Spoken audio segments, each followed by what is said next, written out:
Current affairs मतलब MJT education. Hello दोस्तों, good morning. स्वागत है एक बार फिर से आप सभी का एमजेटी एजुकेशन में। साथियों, आज है 20 नवंबर और आज की वीडियो में हम लोग बात करेंगे 20 नवंबर 2024 के most important daily current affair के क्वेश्चंस के बारे में।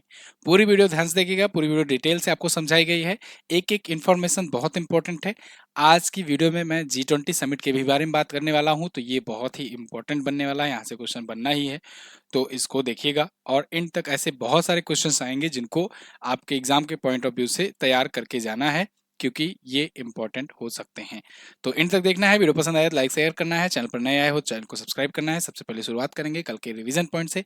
1 मिनट में रिवीजन करेंगे, फिर आगे बढ़ेंगे आज की तरफ। कल हम लोगों ने पढ़ा था 17 नवंबर को निम्न में से कौन सा दिवस मनाया गया। तो राष्ट्रीय मिर्गी दिवस और अंतर्राष्ट्रीय छात्र दिवस मनाया गया।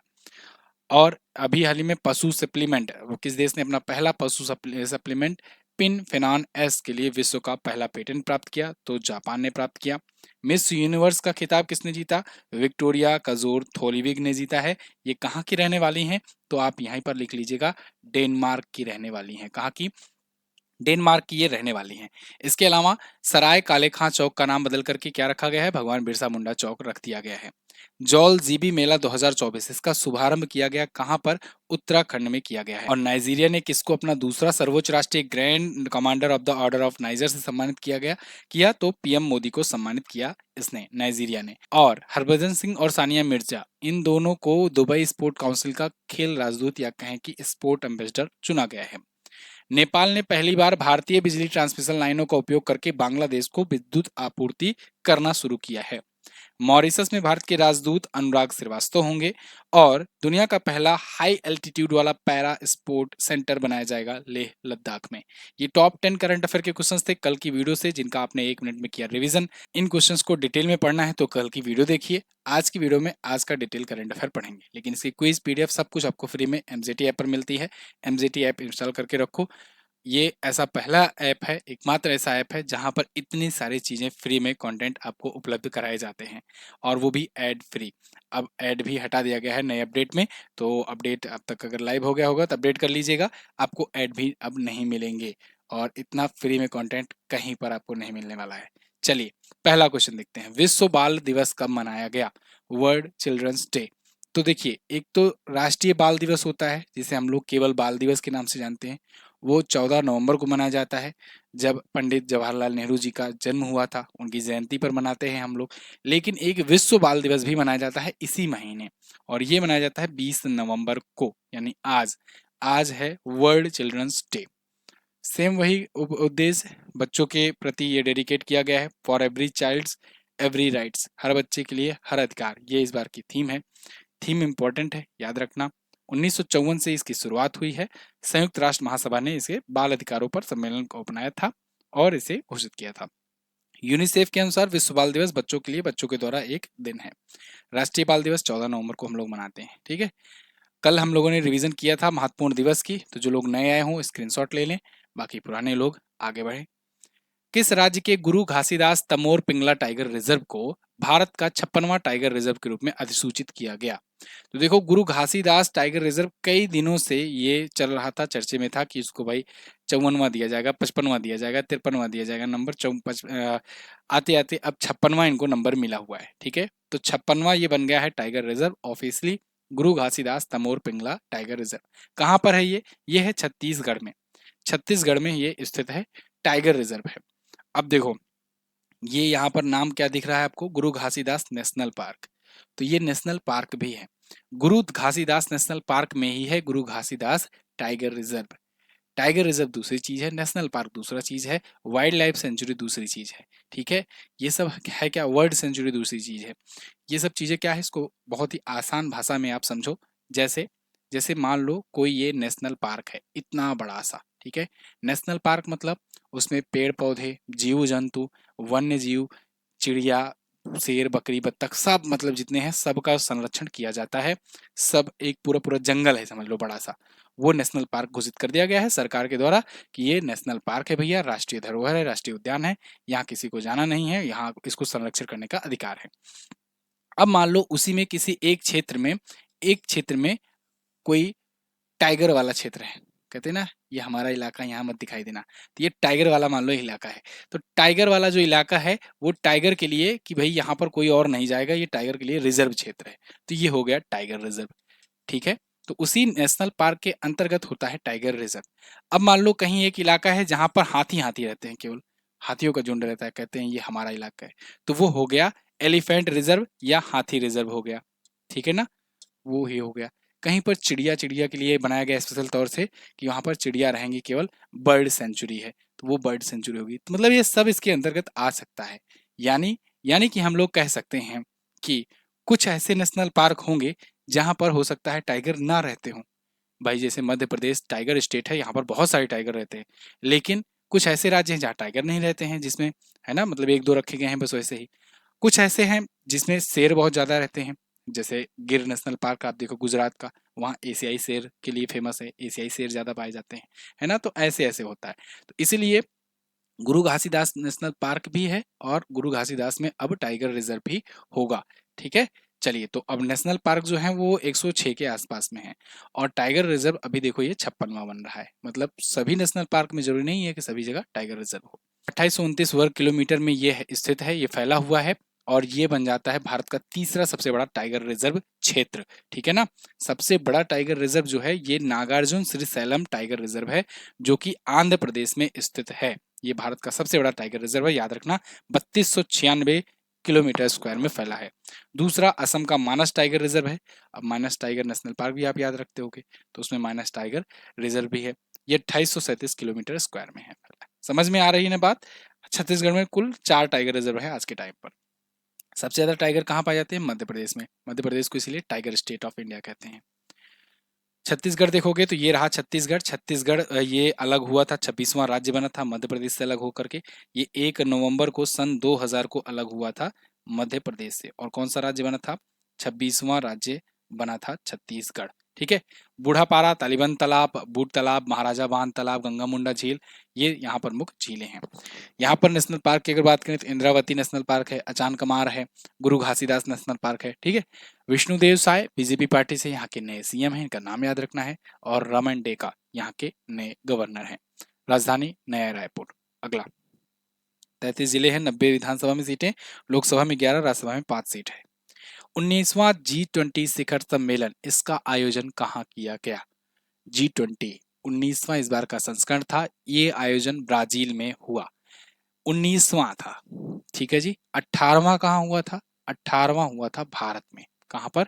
भारत में होता पिछली बार 2023 में, ये 2024 में हो रहा है, ठीक है।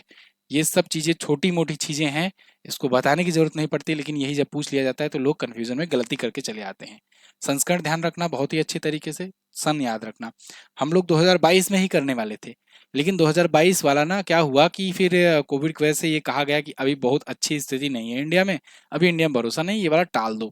और दूसरी बात, इंडिया भी चाहता था भाई हमारे सर से माथे से ये टेंशन हटे, क्योंकि उधर रसिया यूक्रेन युद्ध नया नया छिड़ा था, तो ये टेंशन बना था कि भाई ये पुतिन को बुलाएं कि ना बुलाएं। पुतिन को बुलाएंगे तो एक्स्ट्रा जिम्मेदारी होगी, क्योंकि उधर आईसीसी वगैरह सब वारंट जारी कर रहे थे कि जहाँ पुतिन मिलेगा मार दिया जाएगा या पकड़वा लिया जाएगा।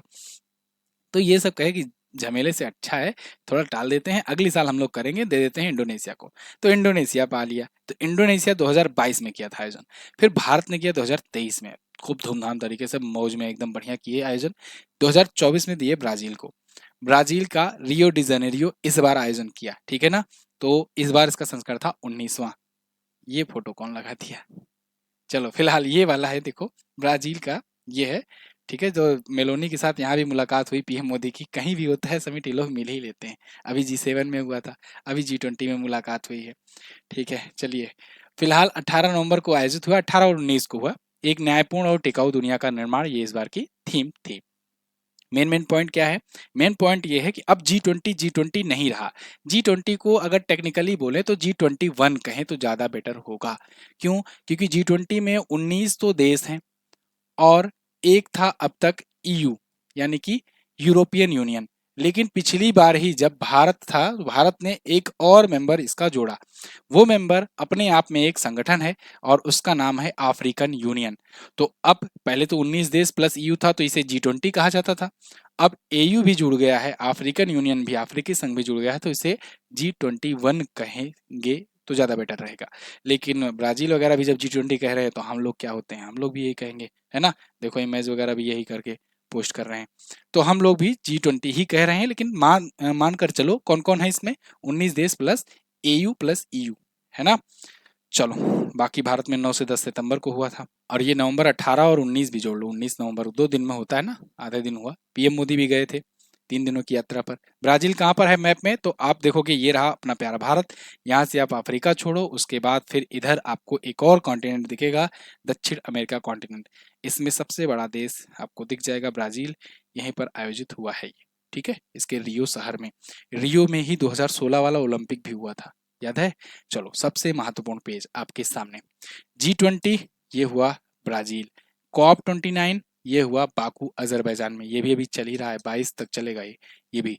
G7 समिट इस बार इटली अध्यक्षता कर रहा है, कई बार मीटिंग हुई इटली में, वैसे ही आयोजन हुआ था, लेकिन अभी एक बार इमरजेंसी मीटिंग बुलाई गई थी जब ईरान और इसराइल के बीच में छिड़ गई थी, जब बीच में। ब्रिक्स समिट ये कजान रूस में हुआ, ये भी चर्चित रहा। ये ऊपर के 4 जो है ना, COP16 भी याद कर लो, कैली कोलंबिया में। ये ऊपर के 5 जो है ना मोस्ट इंपॉर्टेंट है, 5 के 5 मोस्ट इंपॉर्टेंट है। इसको अभी अपने कॉपी में लिख डालो, रट डालो, जो भी करो इसको याद कर डालो। ये शुरू के 5 बहुत बहुत ज्यादा इंपॉर्टेंट है, इसलिए मैंने इसको सब ऊपर कर दिया है। आसियान समिट लाओस में होता ही अक्सर, 19वीं अंतर्राष्ट्रीय, बाकी उतना ध्यान नहीं रखना है, बस ये आपको 5 ध्यान रखना है। अगला, हमारे पेड बैचेस से भी आप जुड़ सकते हैं, पेड क्लासेस लेना है तो। फिलहाल अभी 15 दिन क्लासेस डिस्टर्ब रहेंगी क्योंकि घर पे इवेंट है, मैंने बताया भी है आपको। उसके बाद फिर अच्छे तरीके से क्लासेस प्रॉपर तरीके से चलेंगी। हो सकता है आने वाले दिनों में मैं पीपीटी मोड पर जाऊं कुछ दिनों के लिए, क्योंकि घर जाना पड़ रहा है बार बार, और मैं पीपीटी मोड पर आऊँगा, तो आप लोग कोऑपरेट कीजिएगा। डेली करंट अफेयर भी पीपीटी मोड पर कुछ दिनों के लिए चलेगी, फिर उसके बाद डिजिटल बोर्ड पर वापस आ जाऊँगा, ठीक है। भावनाओं को समझो क्योंकि भाई दौड़ भाग बहुत ज़्यादा लगा है, जिम्मेदारियाँ हैं, तो घर में शादी पड़ी हुई है सिस्टर की, तो इसलिए घर जाना पड़ेगा बार बार, और अच्छा नहीं लगता है कि एक दिन ऐसे बनाऊंगा एक दिन ऐसे, तो इसलिए मैं रेगुलर ही पीपीटी मोड पर जाने वाला हूँ आने वाले कुछ दिनों के लिए। नवंबर 2024 में किसको भारत का नया नियंत्रक एवं महालेखा परीक्षक या कहें कि कैग नियुक्त किया गया, ये भी महत्वपूर्ण नियुक्ति है, क्योंकि भारत के अब 15वें कैग नियुक्त किए गए हैं। कैग यानी कि controller and auditor general of India. तो गिरीश चंद्र मुर्मू अभी तक थे, ये 14वें नंबर के थे, 14वें नंबर के थे, ठीक है ना। जब विश्व वाला कैग का जब सम्मेलन वगैरह होता तो यही जाते थे जिनेवा में भारत को रिप्रेजेंट करने। अब 15वें नंबर के नियुक्त कर दिए गए हैं के संजय मूर्ति जो होंगे, ये भारत के 15वें कैग होंगे। नियंत्रक एवं महालेखा परीक्षक बहुत ही महत्वपूर्ण पद होता है, जो भारत सरकार के खर्चे वगैरह को सबको बढ़िया से कैलकुलेट करके रखता है, कहाँ पे क्या खर्च हो रहा है, पूरा ऑडिट करता है। कंट्रोलर और ऑडिटर होता का जनरल होता है, ठीक है ना, controller and auditor general of India. Bharat के राष्ट्रपति अनुच्छेद 148 के क्लास 1 के तहत इनकी नियुक्ति करते हैं। ये क्वेश्चन बन सकता है, ये क्वेश्चन बन सकता है, ठीक है ना। कैग की नियुक्ति किस अनुच्छेद के तहत होती है, अनुच्छेद 148 के तहत होती है, और नियुक्त कौन करता है, राष्ट्रपति नियुक्त करता है, ठीक है। तो के संजय मूर्ति 15वें कैग होंगे। अगला, हाल ही में आयोजित विश्व पिकल बॉल चैंपियनशिप 2024 में भारत ने कुल कितने मेडल जीते। तो पिकल बॉल चैंपियनशिप अभी आयोजित हुई और भारत ने जीते टोटल 28 मेडल, जिसमें 11 तो गोल्ड ही थे, 11 जो है ये गोल्ड मेडल ही थे पिकल बॉल चैंपियनशिप में, ठीक है। तो ये देखिए सब गोल्ड ले लेकर बैठे हुए हैं। टोटल 28 मेडल आए हैं, 11 गोल्ड आए हुए हैं। 12 से 17 नवंबर तक मुंबई में आयोजित किया गया है ये। मंदिरा बेदी जो कि एक्ट्रेस हैं, इनको Akhil Bharatiya pickle ball association का ब्रांड एम्बेसडर बनाया गया था अभी कुछ दिन पहले ही, तो इसको भी, इस लाइन को भी आप याद रखिएगा, ठीक है जी। चलिए, और पहली बार भारत में विश्व पिकल बॉल चैंपियनशिप का आयोजन हुआ है, तो जब भी पहला आ जाए तो समझिए इंपॉर्टेंट है। अगला, भारत 2024 के लिए कितने प्रतिशत जीडीपी अनुमान वृद्धि के साथ G20 में सबसे आगे रहा, ये बात इंपॉर्टेंट। G20 में भी भारत ने झंडा गाड़ दिया फिर से। G20 के जितने मेंबर कंट्रीज हैं उसमें भारत की जीडीपी ग्रोथ रेट सबसे ज्यादा है, ये एक इंटरेस्टिंग बात है। भारत एवरेज 7% की जीडीपी ग्रोथ रेट के साथ यहाँ पर टॉप पर बना हुआ है। आप देखो यहाँ पर ऐसे छोटे छोटे आपको देश दिखते जा रहे हैं, बहुत बढ़िया मैप बनाया गया है। उसके बाद यहाँ सबसे बड़ा भारत दिख रहा है। क्यों? क्योंकि इसकी जीडीपी सबसे बड़ी है। यहाँ जीडीपी वाइज दिया गया है। भारत 7% जीडीपी के साथ सबसे बड़े पे है G20 मेंबर्स में। फिर Indonesia 5% GDP, China 4.8% GDP, GDP growth rate है, ठीक है ना, जीडीपी में जल्दी जल्दी मैं बोल रहा हूँ। और रसिया 3.6% जीडीपी ग्रोथ रेट, रसिया भी ग्रोथ रेट किया, देख रहे हो, जबकि युद्ध में छिड़ा हुआ है पूरा। Brazil 3% GDP growth rate, Africa, तुर्की, यूएसए, कोरिया, ऐसे ऐसे करके दिया गया है। तो भारत सबसे ऊपर है जीडीपी ग्रोथ रेट के मामले में G20 कंट्रीज में, ठीक है। ये इस साल के जीडीपी ग्रोथ रेट का अनुमान है। G20 आप जानते हो वैश्विक जीडीपी का 88% ये रखता है। अंतर्राष्ट्रीय व्यापार में भी इसका प्रभुत्व है। पिछले साल मैंने इसको सबको डिटेल में बताया, बहुत बार बताया आपको कि G20 कितना बड़ा महत्व रखता है। अंतर्राष्ट्रीय व्यापार का 78% ट्रेड G20 कंट्रीज के बीच होता है और विश्व की लगभग 3/4 आबादी का प्रतिनिधित्व G20 करता है, क्योंकि G20 में चाइना भी है, G20 में रसिया भी है, G20 में अमेरिका भी है, G20 में इंडिया भी है। तो आप समझ लो कि 3/4, लगभग 75% आबादी यहीं पर G20 कंट्रीज में ही है, पाकिस्तान नहीं है। बड़ा बुरा है। G20 सम्मेलन की स्थापना देखिए 1999 में हुई थी। 21 सदस्य देश हो चुके हैं, अब 21 सदस्य हो चुके हैं, सदस्य देश नहीं, 21 मेंबर्स हो चुके हैं, अभी मैंने बताया आपको। अध्यक्ष इस बार के लुइस इनिसियो लूला डी साल्वा हैं, जो कि ब्राजील के राष्ट्रपति हैं। अगली बार कोई और होगा, मतलब जिस देश में आयोजन होगा उसी देश का राष्ट्रपति या जो राष्ट्राध्यक्ष होता है वो उसका अध्यक्ष होता है। सेकंड पर इंडोनेशिया, चीन, यहाँ पर बताया मैंने। आगे बढ़ते हैं। हाल ही में किस केंद्रीय मंत्री ने know your medicine KYM app launch किया? तो नो योर मेडिसिन, अपनी मेडिसिन को जानो, ये ऐप लॉन्च किया है दोस्तों। किसने? ये मनसुख मंडाविया जी ने लॉन्च किया है। ये कौन है? क्या स्वास्थ्य मंत्री हैं? नहीं, ये अब खेल मंत्री हो गए हैं। पिछली बार ये स्वास्थ्य मंत्री थे। मेडिसिन देख करके स्वास्थ्य मंत्री मत लगा देना, आप ये खेल मंत्री लगाओ। कॉन्सेप्ट क्या है मैं समझाता हूँ आपको, कारण क्या है। ये है खेल और युवा मामलों के मंत्री नए कैबिनेट में। अब इन्होंने ये ऐप क्यों लॉन्च किया भाई? मेडिसिन को जाने, इसका क्या मतलब हुआ? ये क्यों लॉन्च कर रहे हैं? कारण ये है कि पिछले दिनों में बहुत सारी ऐसी चीजें, घटनाएं देखने को मिली है कि खिलाड़ियों को पता नहीं था कि हमें ये खाना चाहिए या नहीं खाना चाहिए, और हम खिलाड़ी उस दवा का यूज कर लेते हैं। कभी बुखार हो गया, कभी कुछ हो गया, खांसी आ रही है, कोई दवा खा लिए। अब जब वो गए प्रदर्शन करने वहां ओलंपिक में या फिर बाकी जगहों पर कोई खेल इवेंट में गए, वाडा ने उनको बैन कर दिया। वाडा यानी कि वर्ल्ड एंटी डोपिंग एजेंसी, तो उसने बैन कर दिया। उसने कहा भाई ये तो हमने बैन कर रखा है, ये केमिकल तुम्हारे सैंपल में पाया गया है, तो तुम यहाँ पर नई इवेंट में पार्टिसिपेट कर सकते, क्योंकि तुम डोपिंग नियमों का उल्लंघन किए हो। तो अब खिलाड़ियों को समझ नहीं आता यार, क्या खाएं क्या ना खाएं, कौन सी दवा खाएं कौन सा नहीं खाएं। तो इसके लिए यहाँ पर मनसुख मंडाविया सामने आए, कहे रुको हम बताते हैं, हम लोग करते हैं कुछ व्यवस्था। ये क्या किए कि ये लोग मिल करके, इनकी टीम ने, ये नहीं बनाए होंगे, इनकी टीम ने नो योर मेडिसिन ऐप बनाया। इसमें पूरी लिस्ट होगी कि कौन कौन सी मेडिसिन खानी है, कौन कौन सी नहीं खानी है। इसको मत छूना, नहीं तो वाडा बैन कर देगा। वाडा से पहले तो नाडा बैन करेगा। नाडा यानी कि नेशनल एंटी डोपिंग एजेंसी, है ना। एंटी डोपिंग या डोपिंग है क्या? डोपिंग जब भी कोई चीज प्योरिटी में कोई इम्प्योरिटी मिला दी जाए जिससे परफॉर्मेंस बूस्ट हो जाए तो उसे डोपिंग कहते हैं। खिलाड़ी अक्सर कोई ना कोई स्टेरॉइड हुआ या कोई केमिकल्स का यूज करते हैं अपनी परफॉर्मेंस को बूस्टअप करने के लिए, जिससे वो अच्छा प्रदर्शन कर सकें। तो ऐसे में जब पकड़े जाते हैं तो बैन कर दिए जाते हैं। तो यही बात है, बाकी तो इसमें कुछ थ्योरी भी जो भी पढ़ना हो पढ़ लो, समझा तो दिया ही मैंने। अगला, किसको professional golf tour of India का CEO नियुक्त किया गया? तो professional golf tour of India का नया CEO, चीफ एग्जीक्यूटिव ऑफिसर नियुक्त किया गया है अभी अमनदीप जोहल को। अमनदीप जोहल देखिए, ये appointed as the CEO of PGTI। PGTI की ये CEO है, तो कपिल देव के साथ क्या कर रहे हैं? कपिल देव की फोटो क्यों खिंचाई गई है? क्योंकि कपिल देव इसके अध्यक्ष हैं। ये CEO हैं, ये अध्यक्ष हैं, है ना।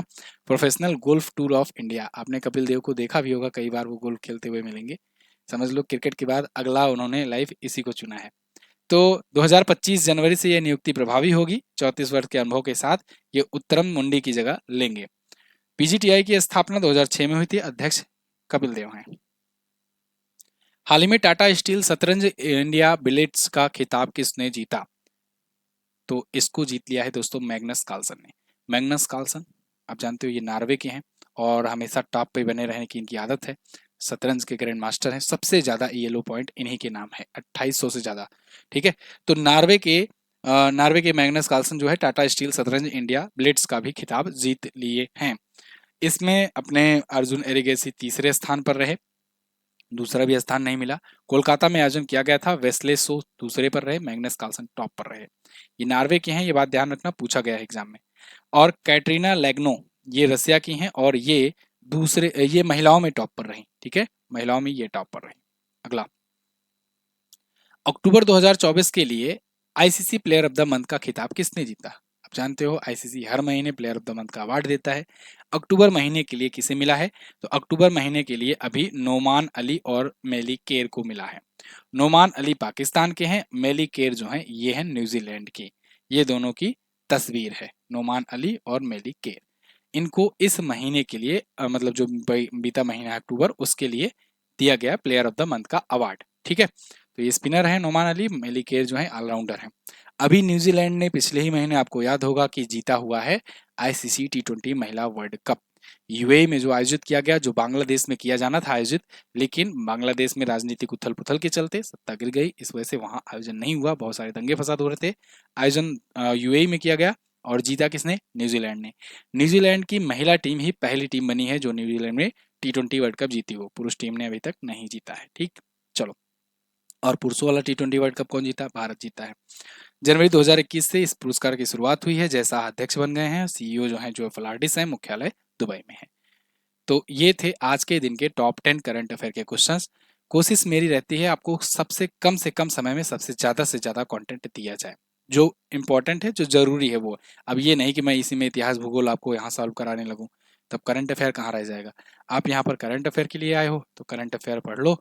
करंट अफेयर के अलावा जो है बाकी चीज़ें के लिए बाकी सब्जेक्ट या बाकी क्लासेस देखो आप, है ना। इसमें इसलिए मैं नहीं चाहता हूँ कि बहुत सारी एक्स्ट्रा चीज़ें जोड़ी जाए, इसमें कोशिश रहती है करंट अफेयर ही दिया जाए। बाकी आपका इस पर क्या ख्याल है, आपका क्या ओपिनियन है, आप बताइएगा जरूर।